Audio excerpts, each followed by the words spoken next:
now that in Dragon Ball Super they have the Super Dragon Balls, the ones that are in space. Yeah. And it's been shown to be able to bring back planets and people that have been dead longer than, a year, like the regular Dragon Balls can't grant those wishes. So my thing was, what if Goku and Vegeta brought back their families? So Vegeta brought back his mother and his King dad. Vegeta. Okay. Along with, Tarvel's still alive, I think. And then Goku brought back Bardock, Raditz, Gine, and then his family. And so, would they bring him back to planet Vegeta, or would they bring him back alive to Earth? Earth. Dude, that would be really cool, actually. Because, I see a bunch of what ifs and what it would be like. Yeah. But I don't really think that's how it would turn out. Well, see, I'm hoping they kind of do that in Deliverance, because they've been doing a lot of stuff that I hope happened, and it's been coming up pretty good. But, what's it called? Well, so here, real quick. So, Dragon Ball Super, chapter, 20 or whatever one we're on now, that when Goku and Vegeta fight Granola, right before the climax of that fight, Granola's, mentor is an old Namekian. And when he's finds a way to go and stop Granola from doing the stupid shit he's doing. And Goku and Vegeta are just basically Granola is shooting this giant power beam, and it's going to destroy the entire planet that he's on, which has his the home planet of Cereal or whatever as well. Yeah. So, anyways, this old Namekian gets notified by whatever. He's like, what the fuck is this idiot doing, right? And so he flies over there, drops down. The very last page of the manga is the Namekian walking out and yelling, being like, Granola, what are you doing? He's like, these Saiyans are not the ones that are your enemy. Says, that man right there is Bardock's son. And Bardock is the Saiyan that saved us. And that's how the manga shuts. Yeah, they've done a... What ifs on that, right? Yeah. So not a what if on that. They did an actual, not episode, but a fan animation of that. Of that, where it was it showed Bardock saving that family that's and cool. the Namekian. I haven't seen that. I'll have to check that out. But it made me start thinking about how Goku is actually going to... Because Bardock is not... The Bardock movie is non-canon, right? Or it is canon, but Goku never knew his dad. It's non-canon. According to us, it's part of the story, but the thing is that it doesn't involve Goku. Correct. Yeah, because Goku doesn't know who his father is. So Goku is finally, after all this time, going to learn who his father is. This is going to be really interesting. So, your scenario, actually, according to what's happening real life in the manga, which is going to happen up in season 2 for the anime, this is actually something that could happen. I hope it does. Well, see, the thing is I hope they bring back everybody, not just Bardock. I want them to bring back King Vegeta, right? Bardock, Gine, Raditz. Because I wanted to see how all that transpires with everybody else. Right. Because when Raditz saw Gohan, he was a little squirt. Oh, yeah. And he got his ass whooped by a little squirt. Yeah, he did. And, the last people he saw was Goku and Piccolo. That's it. So it's I want to see what he thinks now, because since everybody's a Super Saiyan, and way beyond a Super Saiyan, but I want to see the reaction towards all that. What would be super dope, too, is to see the reaction to King Vegeta seeing Broly alive. Yeah. Right? Because the last thing King Vegeta was that sent him off to a planet to die. Did you know King Vegeta died on Frieza's ship before Frieza blew up Planet Vegeta? No. Yeah. I thought he was on Planet Vegeta. Nope. He was on the ship. It's on Dragon Ball Z. Oh, dude, that's... Okay, wait. Correct me if I'm wrong. So the scene is... He's in the ship... And he's hearing... Isn't that where his command center is? No, okay, here's the thing. For so long, I thought Vegeta was off the planet, on another planet, destroying shit, whatever the hell, while Planet Vegeta got destroyed. But in Dragon Ball Z, as I was watching, Vegeta, as a kid, was on Frieza's ship. Oh, because he was being, in a thing. Yeah. No, he was becoming one of Frieza's soldiers. Right, so he was going through training. Well, basically, Vegeta, they have like an agreement or something like that Vegeta was gonna give King Vegeta was gonna give Vegeta to Frieza. Oh shit. So Frieza came and said, like, to his throne and said, how about you give me Vegeta? And King Vegeta was like, as you wish, my lord. Oh. So what? Vegeta. What episode was this? I don't remember. It was right before Goku and Frieza started fighting. But it was a flashback. Yeah, it was a flashback. And then shoot. Vegeta rounded up a bunch of his elite soldiers and invaded Frieza's ship to attack and kill Frieza. But Frieza's obviously stronger than all of them. Yeah. So he killed all of Vegeta's men and then killed Vegeta. Oh, shoot. Yeah. What? As Kid Vegeta is still on the ship in like a bunker area. Right. And then that's when it pans to where he goes up to the top of the ship and throws that bomb. And then it cuts to Bardock being blasted by that bomb. Right. But the entire time, that's nuts. Goku and Vegeta King Vegeta and his son were actually on the ship. Yeah. That makes so much sense as to. And see, I always thought King Vegeta was on the planet. I thought he was too. And then Vegeta was off at another planet, whatever the hell. Yeah, I thought so too. No, Vegeta was on the ship. Bro, ship. That's so jacked up, dude. That's dark. Well, that's how Dragon Ball Z is. Yeah. Because I mean, obviously we've seen Super. Yeah. Well, and like Broly whenever changes. Yeah, and when Broly when it's doing that, where Frieza destroys the planet, Vegeta is on another planet. Yeah. And with Nappa and some other and Raditz and another soldier. Oh yeah, as kids. Yeah. Right. But see, like, that's why I'm kind of like, I'm confused, because I'm like, was he on the fucking ship? Right. Or was he off at another planet? Because I've always believed he was off at another planet. That's what I thought too, but that's crazy. And this isn't Dragon Ball Z. This isn't like some fan-made shit. This is in the actual series. That's funny. So it's a flashback. It's right before Goku and Vegeta fight. Or Goku and Frieza fight. So there's this, I saw, I didn't watch it, but I saw it up on the tube, and it was someone talking about, like, they should bring back, hopefully they start to bring back some of the original characters, or some of the canon characters, because they're talking about how Broly was non-canon, and now he's become canon. Well, they should do that with Cooler, because now with Frieza doing, like, going Frieza Black and stuff, like, they should bring Cooler into the mix. Mm-hmm. And, you know, to have, like, this side manga episode where, you know, but, like, Frieza is always, and Cooler, and, like, do their own thing. Cooler was always my favorite back in the day. Bro, have you seen Golden Cooler? Yeah, I've watched Superhero. That looks so cool. Yeah. Now, I'll tell you what, Dragon Ball Super Heroes. Or no, Dragon Ball Heroes, that's what it is. Heroes. That's pretty cool, because a lot of things I thought about, that show is picked up on, and it's all Japanese animation. Yeah, and like I always wanted to see Super Saiyan Blue versus Super Saiyan 4. Oh yeah, and I got to see it. Yeah, they could do it. And 4 whooped his ass, dude. It's so crazy. Super Saiyan, like the Goku from Dragon Ball Heroes. I like him better. Way more badass. Yeah, well, because he's not all like an idiot. No, he's how Goku probably would be if he didn't bonk his head. Yep. He's all like cool, collected. He's kind of like Vegeta now. Yeah. Where he's like, he's fucking... It's intentional. He's strict. Like, he has a fucking job to do. And Vegeta in the Dragon Ball Hero also is way more...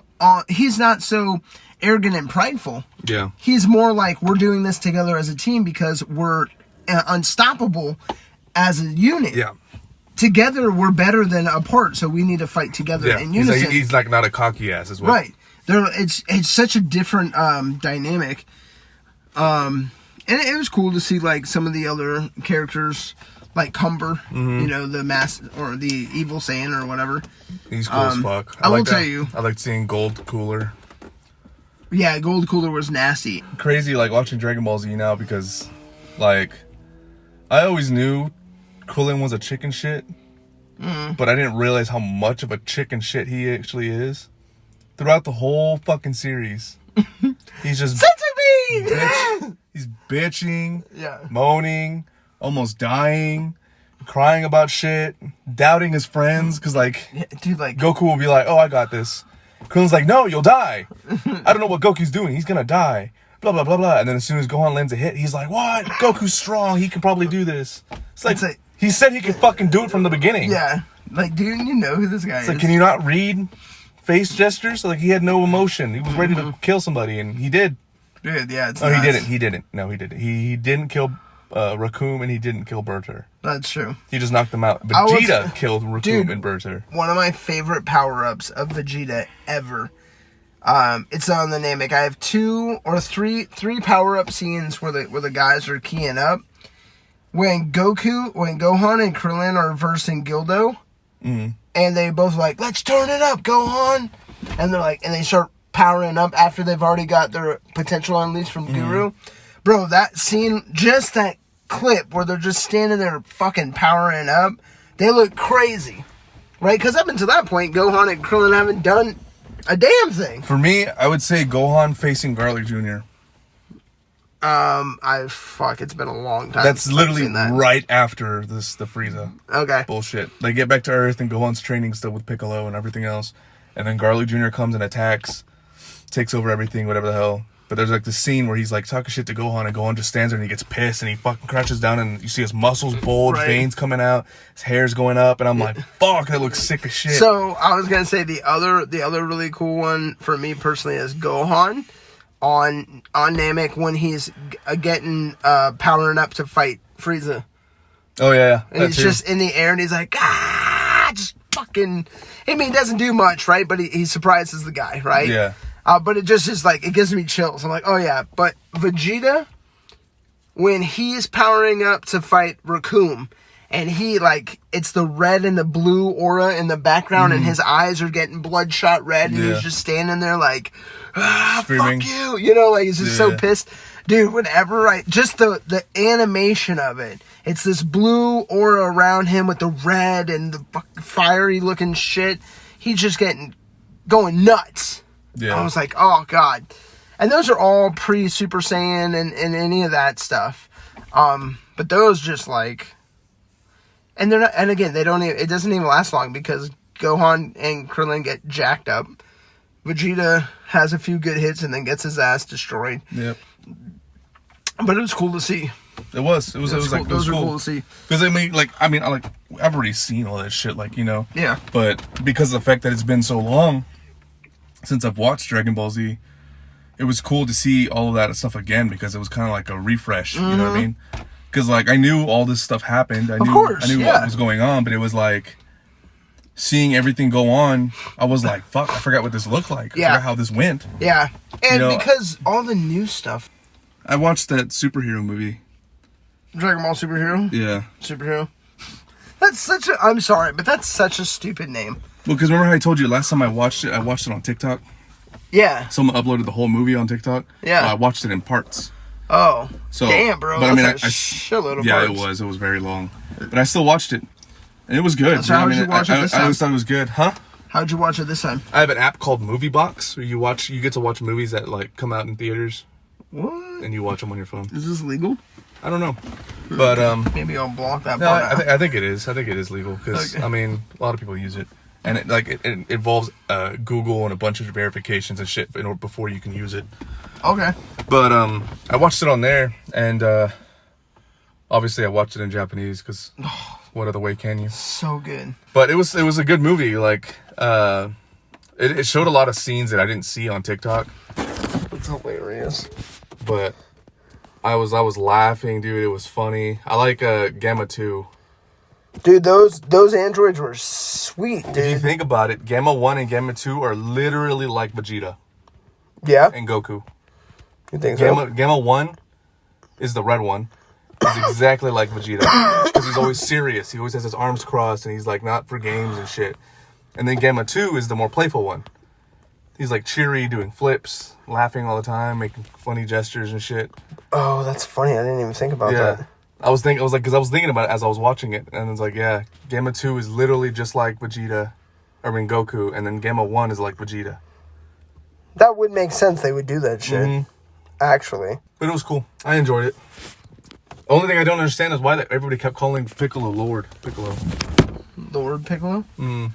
Throughout the entire movie, like fucking... You would hear that? Korin would call him Lord Piccolo, Popo called him Lord Piccolo. Maybe because somebody else called him.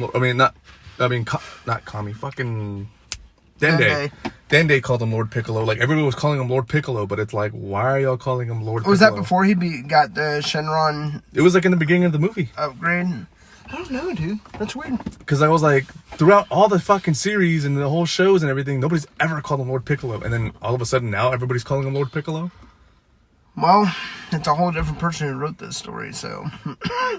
Well, a whole different person wrote all of Super. Oh yeah, that's right. That same person wrote Super, and then he wrote the Broly movie, and then he wrote this one, the superhero movie. That's crazy. I don't know. I didn't understand it because I was like, I don't know. I don't get why they're calling him Lord Piccolo. But Pan is fucking adorable. She oh yeah. Fucking rock that dude that was coming to kidnap her. Oh my god. And then he was like, he woke up and he looked at Piccolo and he's like, you better not tell anybody. yeah. Yeah. And then with Gohan, he pulls out the gun at Gohan and Gohan goes and just hits it out of his hand and it flies the other way. Yeah. And he's like, oh god. And then he like fucking tries to close the window. And then Piccolo stops him. But, what's interesting to me is how the hell Gohan couldn't tell that was Piccolo. Like his energy, key signature, anything. Well, because that's what Piccolo says. Piccolo's like, he's like, Gohan couldn't even tell that it was me. That's how he's like that. But it's because Gohan hasn't been training. Gohan's too focused on his school bullshit. Yeah, but like he said he was keeping up with some training. But he's not training as heavy as he could. Yeah, exactly. Like Pan, she knew it was Piccolo because of the fact that she could read his ki. Right. So when she knocked out the guy, she knew it was Piccolo right away. Right. But Piccolo was like, we're going to have a little game and this and that, just go along with it. Yeah. And so that's what they did. But Gohan couldn't tell because he hasn't been training. He hasn't been using any of his ki. He hasn't been doing anything. He's just been working. So it's like, that's why he couldn't tell. And Piccolo was pissed about it. Because he was like, God damn it, Gohan. He's like, you haven't been training. You couldn't even tell it was me. I just like the way he gets Gohan's attention, though. He goes to the window and goes, eh. Gohan's like, ah. yeah. That's funny. I was like, that's great.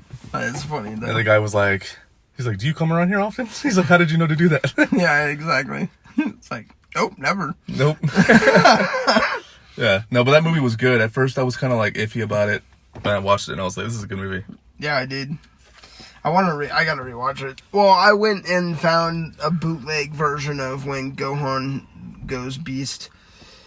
I think my thing I'm always upset about is when these guys get these new transformations or whatever, or power-ups, then all of a sudden they just one-shot the opponent, the bad guy. Yeah, they don't show any of the power. It's like... Well, that's what I liked about UI. When Goku first turned Ultra Instinct. Oh, yeah. He fought Jiren for a hot minute. That's the only time. Like, it wasn't like a final hit or whatever the hell. Yeah. That's what I liked about that one. And even then, he couldn't friggin' do it. Yeah.